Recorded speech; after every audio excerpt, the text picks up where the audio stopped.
So, welcome to session, I think we're 5 right now. I should keep count of these things. And we're going to be starting with the New Testament today with the Gospels. So, that's the books of Matthew, Mark, Luke, and John. And we're going to first dive into a little bit of the history of where these books come from. Okay. And then we'll talk about the books individually. So, the Gospels, even though they're the first part of the New Testament, were not the first books written from the of the New Testament, right? So the first books that are actually written in the New Testament are the letters that Paul writes, and there's some debate about which letter actually is the first one, but probably it is First Corinthians is usually the consensus of where most people come down. So first, if we actually put them in chronological order, then First Corinthians would actually be the first book that we would have. And the Gospels would come in somewhere towards the middle or middle end of the New Testament in that chronological order. So they were written probably about 30 years after the events that we see in them. And that's significant in the way that we think about the writing of history. So, in the ancient world, a lot of books were not written that close in time. We, of course, have people who write journals and diaries and archive records and things like that, which are written, in the time of the events. But formalized histories that put put a narrative frame on it and connect it all together are basically only uh, um, found in much later in time. All right, so the uh,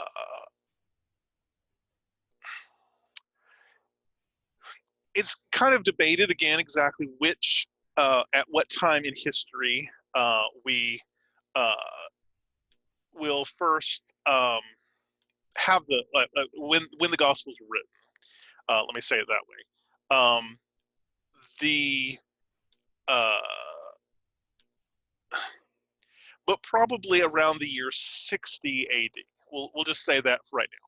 There is, and we'll come back and talk about the order, and so uh, of when they were written, which ones come first within it. Okay, so the Gospels, their function is to preserve the events of the New Testament, of the time of Jesus, of the beginning of the Christian faith for the generations to come, right? So they are really history books in the way we would think of, a history book about George Washington or whatever it is. You can kind of think of it this way: the books understand that the people who actually were there with Jesus are not going to be alive for much longer. And so we need to record the story of what happened when Jesus was walking among them. And basically, we also think that the letters that Paul and the others are writing that go on to produce the rest of our New Testament um, are essentially the are I don't want to say insufficient, but they need these stories of Jesus's life and teaching to accompany them. Okay, so this becomes very important when we look at how to understand the Gospels in terms of uh, the when people kind of play one part of the New Testament against another. So, there are many people today who want to see the differences within the New Testament books as an opening for them to prioritize one group of books over another group. And part of the problem with that is if you want to go back to the earliest original idea, then you are going to Paul's letters and not to the Gospels. Okay, so um, a lot of people will say, well, Jesus doesn't talk about this thing or that thing that Paul does. if you understand that the Gospels are written after Paul, then the Gospels don't have to talk about everything that Paul talks about, right? If the writer of the Gospel history agrees with what Paul is saying, then they're not going to bring up things that are in dispute, right? So, in many ways, you have to look at the tension the other way, right? So, you have to see that the Gospels are supplementing or supporting or enhancing what the letters of the New Testament already told us. Okay, so with that in mind, there are going to be what are called lacunae. That's a big fancy term for a gap in what we know from Jesus. And so everything that Jesus says is not recorded in the Gospels. In fact, in the Gospel of John, it actually says that explicitly. If we wrote down everything that happened and everything that it said, it would form an entire library of books, right? So what the Gospel writers have done are only giving you the pieces and parts of the life of Jesus that they need you to know to accompany the letters. Okay. Now, another thing we need to see is the material that is in the Gospels is not completely different between each Gospel. In fact, when we look at Matthew, Mark, and Luke, we have what is called the synoptic problem. And the synoptic problem is not really a problem. What it is that they all share similar material. And so they're not independent books. They are similar books using the same resources, but adapting it for their particular theological or ideological or historical reasons. Okay, so a lot of ink has been spilled on the idea that Matthew, Mark, and Luke have all very similar material. And you can read books and books and books about this, right? So Mark is the shortest of the three, and if you take what Mark writes and parallel it with what Matthew says, what Luke says, then you can see that there's a lot of material in common between all three, and then there's a set of material that Matthew and Luke share that doesn't appear in Mark, and then there's material that's only in Matthew and material that's only in Luke. Okay, so the names that scholars have given that is that we have what's called the Markan layer, and then the layer that's shared between Matthew and Luke is called Q, as in the letter Q. And the letter Q is the first letter of the German word Quelle, which I'm probably said wrong because I don't speak German that well. And Quelle means word. So it's a series of sayings, right? Think the Lord's Prayer, the Sermon on the Mount, the parables of Jesus. Those don't appear in Mark for the most part. They're only material that we find in Matthew and Luke, so that's called the Quelle layer. And then you have M, which is the Matthew material that's only in Matthew. You have L, which is the material that's only in Luke. Okay, so, and I am summarizing a lot of biblical New Testament scholarship in about 30 seconds standing on one foot. So if you're interested in these different theories of how the composition works and, you know, which book comes first, did Matthew know Luke, did Luke know Matthew, did they both know this other thing called Q, you know, and the different things, there are books and books for you to look into for that. Basically, I'm not interested in that question. For our purposes, I want you to just understand that we can take those three books, bundle them up, you know, slice and dice them in a different way. But the same thing that happens in Matthew, Mark, and Luke is the same thing we saw happen with Samuel, Kings, and Chronicles. So remember back when we were talking about that Samuel and Kings writes the history of the monarchy of Israel and Judah, the two kingdoms. And then Chronicles comes along and uses that history and then sort of adapts it, adds some material, changes kind of the flow or the feeling of the text to create a different set of books, the Chronicles. The same thing basically happens with Matthew, Mark, and Luke. Now, why then do we have all three books? And why then do we have them in the order that they're in? Right? Okay, so again, this question comes from. If we know that the letters aren't the first books written, why are they coming at the front of the book? And then why does Matthew come in front of Mark if Matthew possibly could have used Mark as a source, right? If Mark is actually the first book, shouldn't we put Mark first and then have Matthew? Okay, so again, scholars are continuing to debate this question, but I'm going to give you the Andrew Higginbotham version of what I think is happening here. Matthew begins with a genealogy, right? So if you look at chapter 1 of Matthew, it's the genealogy of Jesus Christ, the son of David, the son of Abraham, right? And then it starts with Abraham and works its way down to Jesus.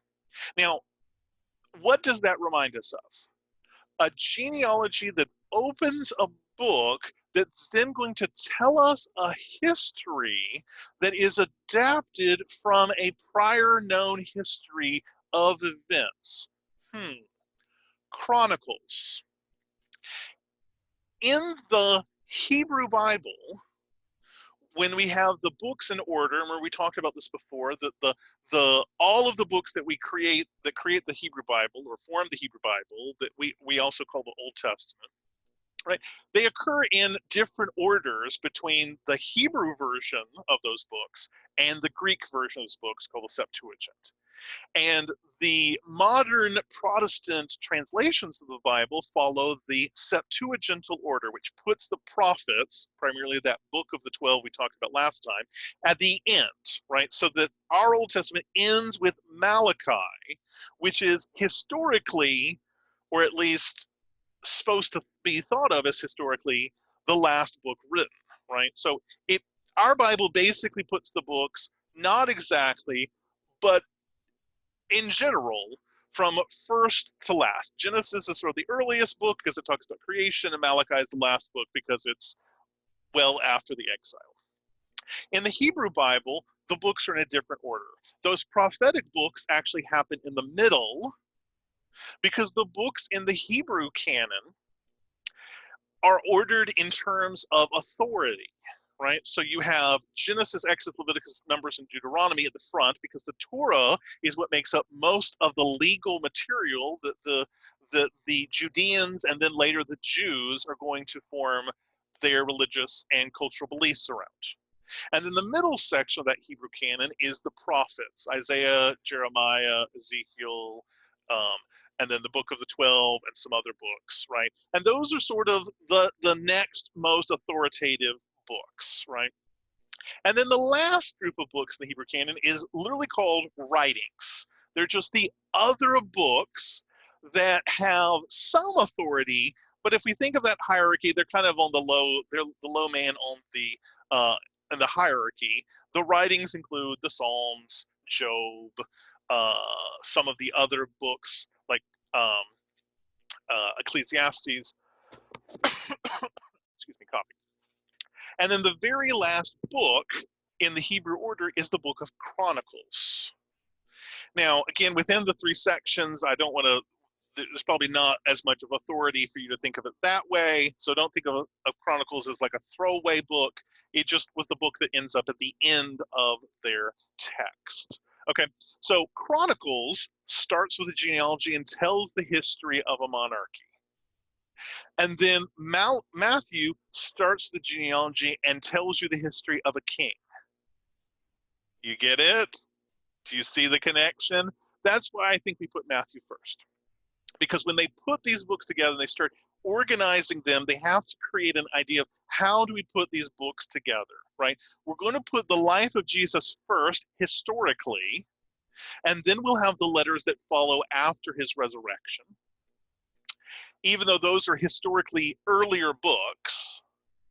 And then, okay, so within these four books, within these four Gospels, which one do we put first? Well, we ended with a genealogy in Chronicles, and so Andrew here thinks that we're going to start with the genealogy in Matthew. Okay? Now, having said that, let me come back to this point that Matthew, Mark, and Luke should be thought of as sort of parallel versions of the same story, right? I like to think of history, and I've said this before, like people taking the incident report of a car accident, right? So the police officer walks around and asks all the witnesses, what did you see? What happened? What went down, right? And the what we have here is we have three people that tell all very similar stories. And then we have the fourth guy who tells a less similar story that is focused on a different material, right? So if we think of our car accident, we might have one that said, "Oh, I saw the red car come into the lane," and said another one said, "Oh, I saw the red car come in, and then the black car screeched on their brakes." And the next one might say, "Well, I saw the black car screech on the brakes, and that's why the green car ran into the back of them, and that's what caused the car accident," right? So all very similar stories, all focused on maybe slightly different events within the sequence that caused the history. And then the Gospel of John is the guy who says, "Well, I saw the light was changing from red to green, and that's why the black car slammed on his brakes, not because of the red car," right? So he was focused on a completely different aspect of the history, but still tells us and connects with what the other three are. Okay, so Matthew, Mark, and Luke, what we call the Synoptic Gospels, all focus on a very human-based understanding of who Jesus is. Okay, so I'm going to start with Mark because it's the shortest, and that helps me sort of explain how the differences work. Okay, Mark, I like to think of a little bit like the graphic novel or comic book version of the life of Jesus. In a comic book, you don't get all of the action. Everything is sort of freeze framed. It's very, pow, zap, sing, boom, right? Like you get this idea of action in these very short narratives or very short vignettes of what's happening, right? And you sometimes get the dialogue, but a lot of the times you're just sort of watching the superhero do whatever they're going to do, right? And that's the way I like to think of the Gospel of Mark, right? The Gospel of Mark is very action-packed, and it just jumps right into the middle. So if you start with the Gospel of Mark and you read it, it jumps right into, there was this guy named Jesus, here's what he started to do. We know nothing about Jesus's birth from Mark. We know nothing about Jesus's childhood from Mark, and we don't get any really sayings from Jesus. There are a few parables and a few sayings that we have in the Gospel of Mark, but basically Mark is not concerned with all of the jibber jabber. What he's going to show you is the action of Jesus's life, what Jesus does. All right. Now, then Matthew picks up on that life of Jesus and sort of understands it through the lens of the Jews themselves, right? So if you look at Matthew, Matthew uses a lot of terminology that comes from the Hebrew Bible. He picks up a lot of words or phrases or concepts about what the Jews or the people who are reading the Hebrew Bible books should be looking for in a Messiah. If Mark is trying to show you the whiz-bang, pow, boom action of Jesus' life, Matthew is trying to take that story and convince you that Jesus is the Messiah. And he's going to start that with his genealogy. He's going to show you that Jesus is a descendant of David and a descendant of Abraham, and thus he rightfully is the Messiah. And then he's going to lead you through the birth of Jesus, because the birth of Jesus is very important for the work of Jesus on the cross. Mark knows that Jesus is going to die on the cross for the sins of the world, but he doesn't explain how that happens. Matthew takes us back to Bethlehem, actually takes us all the way back to Nazareth, when Mary and Joseph are informed that Jesus is going to be coming. And it leads us through this narrative that sort of explains why Jesus had to be born, where he was born, i.e. Bethlehem, and the way he was born, i.e. of a virgin. It doesn't give us all of the details, but it clearly is trying to communicate a certain understanding of who Jesus is. Now, the other aspects of the book of Matthew is that the Matthew is going to understand Jesus in two phrases. So remember, he picks up a lot of these phrases and words. So one phrase that's important for us to understand, Jesus is the phrase Son of Man. The Son of Man language harkens to this idea that Jesus is both human but also divinely appointed as the Messiah. Again, it's part of this explanation or this argument that Matthew is making that Jesus is the Messiah. And then the other big phrase you will look for is what Jesus is doing. What is his mission? And that is the phrase kingdom of heaven. Right? So the kingdom of heaven is Matthew's sort of phrase for what we would now call the church or Christ's people or the mission that Jesus is on, right? So Matthew doesn't understand Jesus only as he died on the cross and that forgave us our sins. He sees Jesus inaugurating this new kingdom that comes from heaven that for whom he is the king, right? He is the Messiah king. Okay. Now, Luke, right, so we go back to Mark, we got that story, Whiz Bang Pow, right, the comic book. On the other side, Luke understands Jesus in terms of how he relates to non-Jews, okay? So Luke himself writes from the perspective of a Greek convert to this thing, right? Luke is, from what we understand from the book of Acts, is a doctor who follows Paul around. And he's not a Jew, but he's very interested in what Jesus and these early Christians are doing.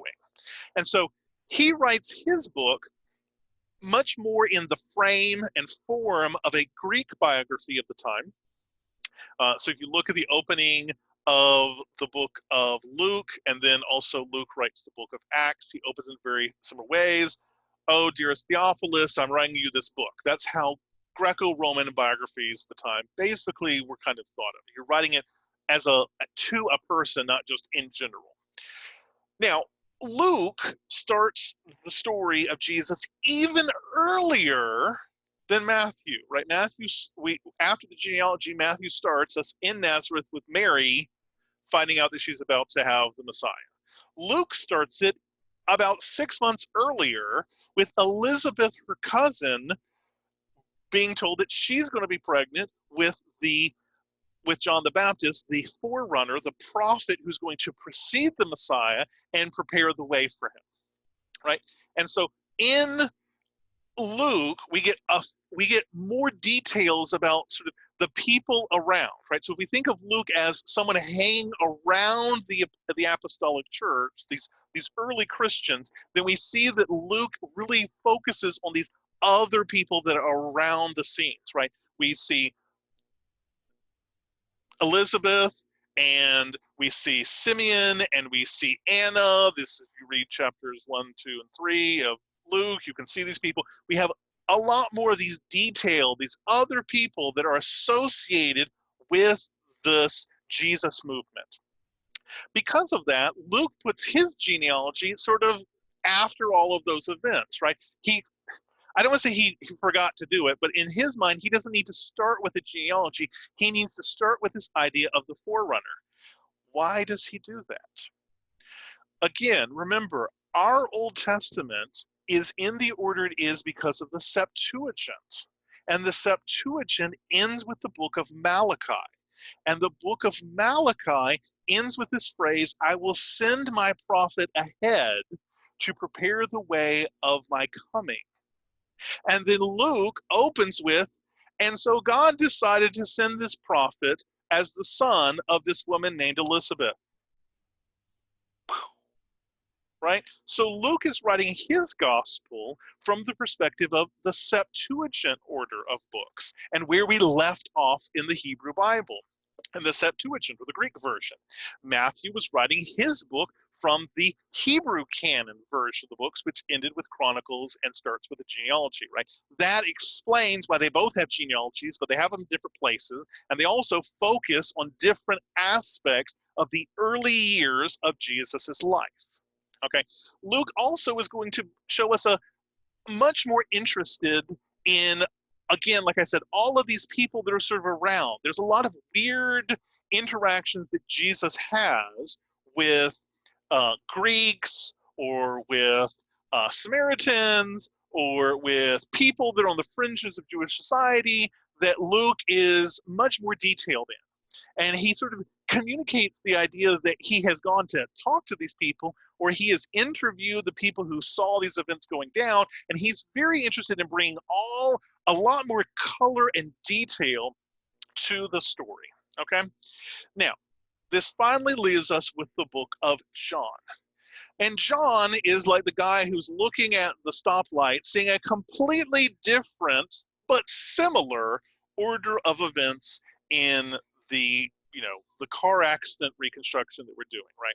So John takes us even further back in history, because John's focus is not the humanity of Jesus, it's the divinity of Jesus.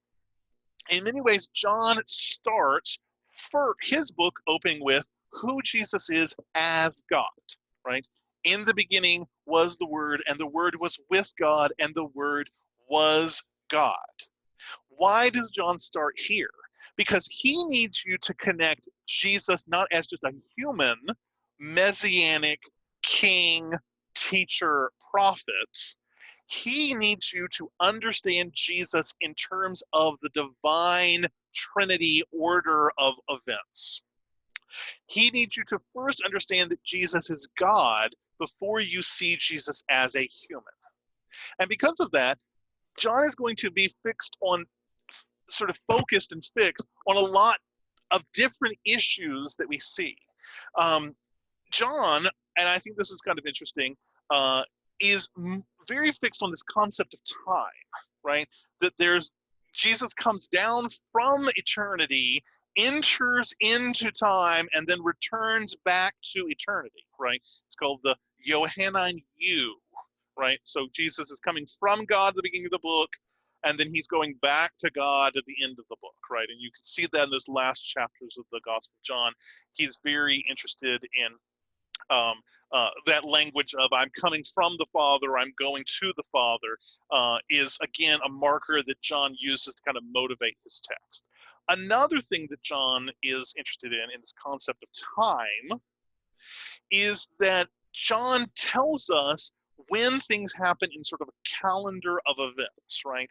The Gospel of John is framed around at least one calendar year. I say at least one calendar year because he doesn't give us precise dates, right? But we see that he has the spring holidays and the summer holidays and the fall holidays and the winter holidays. John is familiar with the entire calendar of temple-based or festival-based events that Jesus is going to be interacting with. We don't really have that kind of time base when we look at Matthew, Mark, and Luke. Sure, they do tell you that some of these things happen at Passover, at this event or that event. But John actually confirms for us events in the Jewish calendar that Matthew, Mark, and Luke are not concerned with, because he wants you to know when, and so this U or this circle, he wants you to know when things are happening in time, right? He's kind of, I think John is very interested in this concept of like timeless eternity interacting with time within creation, and so time is a kind of frame that he wants to use. All right, so to bring it all back together, right? The Gospels have to be understood as filling in details that we need to know to fully understand this project, this mission, this kingdom, this thing that Jesus has brought about, right? Not only the salvation of humanity, but also the construction of a new people, a new identity, okay? Mark is very focused on that Jesus did it, right? It's very action-based. Matthew is connecting you to this long history of the Jews, and that Jesus is the final redemption of all of these, king and prophet and priest ideas that we've been waiting for. Luke is interested to go, it's communicating to us that Jesus is not just for Jews, he's for all of the peoples. And John is very interested in us knowing that Jesus is God. Okay? So with that frame in mind, we are now prepared to enter into an understanding of the rest of the New Testament, which we'll do next week, starting with the book of Acts, and touching very, very, very briefly on the book of Revelation. Go from Acts to Revelation there next. Okay, so that